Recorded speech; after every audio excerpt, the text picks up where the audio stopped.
बांसवाड़ा अब ऊर्जा उत्पादन के क्षेत्र में ऐतिहासिक कदम रखने जा रहा है। माही नदी के तट पर बनने जा रही माही बांसवाड़ा परमाणु विद्युत परियोजना का शिलान्यास प्रधानमंत्री नरेंद्र मोदी 25 सितंबर को पंडित दीनदयाल उपाध्याय की जयंती पर करेंगे। बीजेपी इसका प्रचार प्रसार भी खूब कर रही है। वहीं बाप सांसद राजकुमार रोत इसके विरोध में है। विरोध की वजह राजनीति है या डर, बताते हैं। बीजेपी और कांग्रेस नेताओं का क्या कहना है ये भी समझाते हैं, साथ ही ये कि माही परमाणु बिजली घर से कितना फायदा होगा। नमस्कार, स्वागत है आपका पॉलिटिकल पंचायत में। मैं आपके साथ दीपक कुमार। तो सबसे पहले नेताओं के बयानों को समझिए। राजकुमार रोत ने ट्वीट करते हुए लिखा कि माही परमाणु बिजली घर इस क्षेत्र के लिए एक घातक परियोजना साबित होने वाली है। इसका वर्षों से स्थानीय लोग कड़ा विरोध जता रहे हैं। परियोजना में नियम विरुद्ध जाकर आदिवासी समुदाय की भूमि अवाप्ति की गई है। विस्थापित आदिवासी परिवारों के उचित मुआवजे सहित कई मांगों को नहीं माना गया।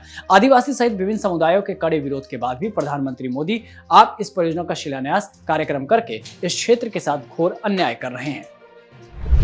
बता दें कि इससे पहले भी राजकुमार रोत ने संसद में इस मुद्दे को जोरदार तरीके से उठाया था और उस समय कहा था कि मैं आपकी जानकारी में ला दूं, ये परमाणु ऊर्जा संयंत्र उस क्षेत्र के लिए आने वाले समय में एक विनाशकारी योजना होगी। कई जगह देखा गया है, कई ऐसे उदाहरण सामने आए हैं। फुकुशिमा जापान 2011 में भूकंप आया और वहां तबाही मची। वहां परमाणु बिजली घर लगी हुई थी। चेरनोबिल पूर्वी सोवियत संघ 26 अप्रैल 1986 में हल्का सा भूकंप आया और उसकी वजह से परमाणु संयंत्र में दुर्घटना हुई और 40 लोग मारे गए। मेरा अनुरोध है कि इस परियोजना के लिए माही बांध से पानी लिया जाएगा और दूषित पानी वहां छोड़ा जाएगा। माही डैम से यहां से एग्रीकल्चर और पीने के लिए पानी जा रहा है। उसको उपयोग करने वाले लोगों के उनके स्वास्थ्य के साथ आने वाले समय में खिलवाड़ किया जाएगा और कई तरह की बीमारियों से पीड़ित होंगे।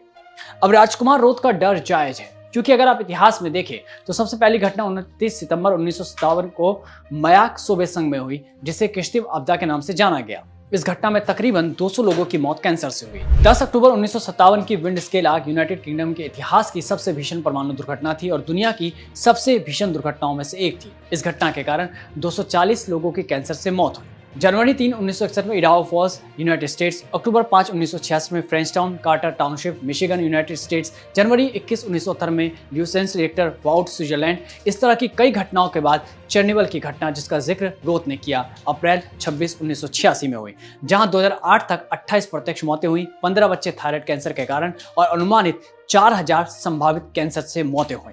एक रिपोर्ट के मुताबिक चेरनोबिल आपदा के बाद से 57 दुर्घटनाएं हुई हैं और सभी परमाणु संबंधी दुर्घटनाओं में से 57% यानी 99 में से 56 संयुक्त राज्य अमेरिका में हुई। गंभीर परमाणु ऊर्जा संयंत्र दुर्घटनाओं में फुकुशिमा टाइची परमाणु आपदा 2011, चेरनोबिल आपदा 1986, 3 माइल आइलैंड दुर्घटना 1989 और SL1 दुर्घटना 1961 शामिल है। हालांकि इस मामले में स्टुअर्ट आर्म ने कहा था कि चेरनोबिल के अलावा किसी भी परमाणु कर्मचारी या आम जनता की किसी वाणिज्यिक परमाणु रिएक्टर दुर्घटना के कारण विकिरण के संपर्क में आने से मृत्यु नहीं हुई। इतिहास की इन्हीं दुर्घटनाओं को देखते हुए राजकुमार रोत नहीं चाहते कि इसका शिलान्यास किया जाए, पर विकास के लिए ये परियोजना जरूरी भी है। लेकिन रोत की चिंता सिर्फ इतिहास की घटनाएं नहीं, प्रकृति की भी है, क्योंकि जो हाल फिलहाल जोजरी का है, राजस्थान की एक और नदी या एक और डैम इसे अब नहीं सह सकता।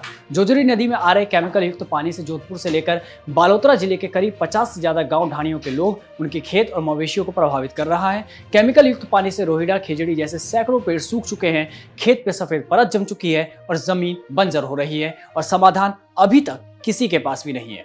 ऐसे में 100 द्वीपों के शहर से जाने जाने वाले बांसवाड़ा की भौगोलिक स्थिति की बात करें तो इस जिले की 3 तरफ माही नदी बहती है, लेकिन एक तरफ ही खुला हुआ है। माही नदी मध्य प्रदेश से निकलती हुई राजस्थान में प्रवेश करती है। चावल, मक्का, गेहूं, कपास, सोयाबीन और चने के उत्पादक खेत पूरे मध्य और पश्चिमी क्षेत्रों को घेरे हुए हैं, जबकि अरावली पर्वतमाला पूर्वी भाग में फैली हुई है। यह क्षेत्र सागौन के जंगल, आम, खजूर और महुआ के पेड़ों से भरा हुआ है और विविध वन्य जीवों का निवास स्थान है। तो वाकई क्या आपको लगता है कि राजकुमार रोत अपनी राजनीति चमका रहे हैं? कमेंट बॉक्स में अपनी राय जरूर दें। वहीं राजकुमार रोत के विरोध पर पूर्व सांसद कनकमल कटारा ने कहा कि सांसद रोत ने विरोध के लिए विरोध किया है, जो कि ठीक नहीं है। यदि किसी की मांग है तो हम उसे सुनने समझने के लिए तैयार हैं, समाधान को तैयार हैं। सक्षम मंच पर तथ्यों के साथ लोग बताएंगे तो उनकी मांग पूरी होगी। परमाणु बिजली घर से बांसवाड़ा ही नहीं, डूंगरपुर और प्रदेश का विकास होगा। वहीं गढ़ी से विधायक कैलाश मीणा ने कहा कि इनकी मति भ्रष्ट हो चुकी है। परमाणु बिजली घर से हजारों को रोजगार, वो उद्योगों को बिजली मिलेगी, इसके सहारे रेल परियोजना आएगी। इनके पास वैसी सोच नहीं है। हवा के एक झोंके से इन्हें चुनाव जीतने का मौका मिल गया। जो विकास के बारे में नहीं सोच सकते वे केवल लोगों को भ्रमित करते हैं। इनको जो मौका मिलना था मिल गया। विनाश काले विपरीत बुद्धि। वहीं कांग्रेस के जिला अध्यक्ष रमेश पंड्या ने कहा कि परमाणु बिजली घर का विरोध अब नहीं करना चाहिए। ये देश और दुनिया में बांसवाड़ा की पहचान बनाएगा, जैसे माही डैम ने बनाई। इतने बड़े प्रोजेक्ट के लिए बांसवाड़ा का चयन होना ही बड़ी बात है, अन्यथा सरकार कहीं पर भी लगा देती। देखिए, एक बात मैं बताऊं, जब आपको लाभ मिलने लगेगा ना, तब पता चलेगा कि इसका कितना फायदा है। वो जब एटॉमिक एनर्जी जब पैदा होगी और उससे आम नागरिक को बिजली मिलेगी, किसान को बिजली मिलेगी, उपभोक्ताओं को बिजली मिलने लगेगी, जब उद्योगों को बिजली मिलने लगेगी और जब उस किसान को भी उसके 4 गुना मार्केट वैल्यू से 4 गुना जब उसको कीमत मिलेगी, उस तो कहाँ तकलीफ है। ये केवल भ्रमित करने का काम कुछ लोग कर रहे हैं। यहाँ आपके यहाँ भ्रम भी बहुत फैलाए जा रहे हैं, एक भ्रम फैलाया जा रहा है। खैर, जब मदन राठौड़ इतनी तारीफ कर ही रहे हैं तो आपको बता दें कि राजस्थान का प्रसिद्ध रावत भाटा परमाणु बिजली घर वर्तमान में 2500 मेगावाट बिजली का उत्पादन कर रहा है, जबकि बांसवाड़ा संयंत्र में 2800 मेगावाट बिजली बनेगी। यह उत्पादन प्रदेश की कुल बिजली खपत का करीब 20% पूरा करेगा। परियोजना की पहली यूनिट ग्राउंड वर्क शुरू होने के लगभग 5.5 साल बाद तैयार होगी और 7 वर्षों में पूरा प्लांट संचालित हो जाएगा। प्रोजेक्ट डायरेक्टर प्रसन्नजीत पाल ने बताया कि यह देश का 27वां और सबसे सुरक्षित नाभिकीय ऊर्जा संयंत्र होगा। रिएक्टर बिल्डिंग में दोहरी दीवार बनेगी, इनके बीच 1 मीटर का गैप होगा ताकि दबाव को नियंत्रित किया जा सके। किसी भी आपात स्थिति में 3 मिनट के भीतर इमरजेंसी पावर सप्लाई ऑटोमेटिक शुरू हो जाएगी। निर्माण में 24 लाख क्यूबिक मीटर कंक्रीट और 10,000 मैट्रिक टन स्टील का उपयोग होगा। वहीं इससे परियोजना में लगभग 5 से 20,000 लोगों को प्रत्यक्ष और अप्रत्यक्ष रूप से रोजगार भी मिलेगा। राजस्थान की जनता तो बस यही चाहती है, विकास हो पर विनाश ना हो। पहले ही जोजरी नदी, ओलन लैंड और खेजड़ी का दर्द पश्चिमी राजस्थान की जनता बखूबी समझ रही है।